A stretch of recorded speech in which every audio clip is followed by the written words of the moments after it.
यह हरतालिका व्रत कथा शिवजी ने ही मां पार्वती को सुनाई थी। शिव भगवान ने इस कथा में मां पार्वती को उनका पिछला जन्म याद दिलाया था। हे गौरा, पिछले जन्म में तुमने मुझे पाने के लिए बहुत छोटी उम्र में कठोर तप और घोर तपस्या की थी। तुमने ना तो कुछ खाया और ना ही पिया, बस हवा और सूखे पत्ते चबाए। जला देने वाली गर्मी हो या कंपा देने वाली ठंड, तुम नहीं हटी, डटी रही। बारिश में भी तुमने जल नहीं पिया। तुम्हें इस हालत में देखकर तुम्हारे पिता दुखी थे। उनको दुखी देखकर नारद मुनि आए और कहा कि मैं भगवान विष्णु के भेजने पर यहां आया हूं। वह आपकी कन्या की से विवाह करना चाहते हैं। इस बारे में मैं आपकी राय जानना चाहता हूं। नारद जी की बात सुनकर आपके पिता बोले, अगर भगवान विष्णु यह चाहते हैं तो उन्हें कोई आपत्ति नहीं, परंतु जब तुम्हें इस विवाह के बारे में पता चला तो तुम दुखी हो गईं। तुम्हारी एक सहेली ने तुम्हारे दुख का कारण पूछा तो तुमने कहा कि मैंने सच्चे मन से भगवान शिव का वरण किया है, किंतु मेरे पिता ने मेरा विवाह विष्णु जी के साथ तय कर दिया है। मैं विचित्र धर्म संकट में हूं। अब मेरे पास प्राण त्याग देने के अलावा कोई और उपाय नहीं बचा। तुम्हारी सखी बहुत ही समझदार थी। उसने कहा, प्राण छोड़ने का यह कारण ही क्या है? संकट के समय धैर्य से काम लेना चाहिए। भारतीय नारी के जीवन की सार्थकता इसी में है कि जिसे मन से पति रूप में एक बार वरण कर लिया, जीवन पर्यंत उसी से निर्वाह करें। मैं तुम्हें घनघोर वन में ले चलती हूं, जो साधना स्थल भी है और जहां तुम्हारे पिता तुम्हें खोज भी नहीं पाएंगे। मुझे पूर्ण विश्वास है कि ईश्वर अवश्य ही तुम्हारी सहायता करेंगे। तुमने ऐसा ही किया। तुम्हारे पिता तुम्हें घर में ना पाकर बड़े चिंतित और दुखी हुए। इधर तुम्हारी खोज होती रही, उधर तुम अपनी सहेली के साथ नदी के तट पर एक गुफा में मेरी आराधना में लीन रहने लगीं।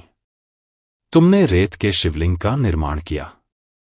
तुम्हारी इस कठोर तपस्या के प्रभाव से मेरा आसन हिल उठा और मैं शीघ्र ही तुम्हारे पास पहुंचा और तुमसे वर मांगने को कहा। तब अपनी तपस्या के फलीभूत मुझे अपने समक्ष पाकर तुमने कहा, मैं आपको सच्चे मन से पति के रूप में वरण कर चुकी हूं। यदि आप सचमुच मेरी तपस्या से प्रसन्न होकर यहां पधारे हैं तो मुझे अपनी अर्धांगिनी के रूप में स्वीकार कर लीजिए। तब तथास्तु कहकर मैं कैलाश पर्वत पर लौट गया। उसी समय गिरिराज अपने बंधु बांधवों के साथ तुम्हें खोजते हुए वहां पहुंचे। तुमने सारा वृतांत बताया और कहा कि मैं घर तभी जाऊंगी अगर आप महादेव से मेरा विवाह करेंगे। तुम्हारे पिता मान गए और उन्होंने हमारा विवाह करवाया। इस व्रत का महत्व यह है कि मैं इस व्रत को पूर्ण निष्ठा से करने वाली प्रत्येक स्त्री को मनवांछित फल देता हूं। इस पूरे प्रकरण में तुम्हारी सखी ने तुम्हारा हरण किया था, इसलिए इस व्रत का नाम हरतालिका व्रत हो गया। इस व्रत से जुड़ी एक मान्यता यह है कि इस व्रत को करने वाली स्त्रियां पार्वती जी के समान ही सुखपूर्वक पतिरमण करके शिवलोक को जाती हैं। सौभाग्यवती स्त्रियां अपने सुहाग को अखंड बनाए रखने और अविवाहित युवतियां मन मुताबिक वर पाने के लिए हरितालिका तीज का व्रत करती हैं। इस दिन व्रत करने वाली स्त्रियां सूर्योदय से पूर्व ही उठ जाती हैं और नहाकर पूरा श्रृंगार करती हैं। पूजन के लिए केले के पत्तों से मंडप बनाकर गौरीशंकर की प्रतिमा स्थापित की जाती है। इसके साथ पार्वती जी को सुहाग का सारा सामान चढ़ाया जाता है। रात में भजन कीर्तन करते हुए जागरण कर 3 बार आरती की जाती है और शिव पार्वती विवाह की कथा सुनी जाती है।